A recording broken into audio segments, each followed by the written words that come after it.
Il était une fois un habitant de Sainte-Marie, un petit village niché au cœur de l'île de la Réunion. Cet homme, nommé Marc, avait toujours été fasciné par la cascade Zéclair, l'une des plus belles chutes d'eau de l'île. Un jour, alors qu'il se promenait le long de la cascade, Marc aperçut quelque chose d'étrange dans l'eau. Intrigué, il s'approcha et vit qu'il s'agissait d'un petit poisson, piégé dans un tourbillon. Sans hésiter, Marc plongea dans l'eau glacée pour secourir le poisson. Une fois le poisson sauvé, Marc se mit à nager et se rendit compte qu'il pouvait respirer sous l'eau.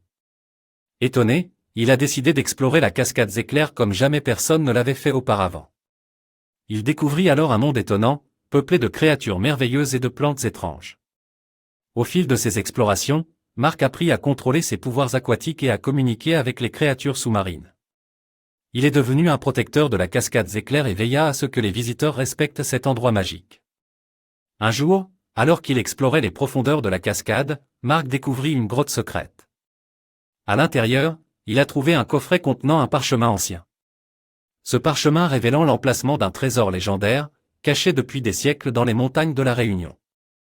Marc décida de partir à la recherche de ce trésor, accompagné de ses amis les créatures sous-marines.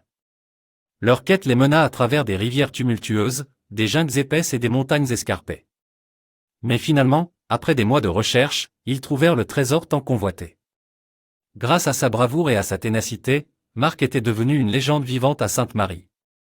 Les habitants de la région le respectaient et l'admiraient pour ses exploits incroyables.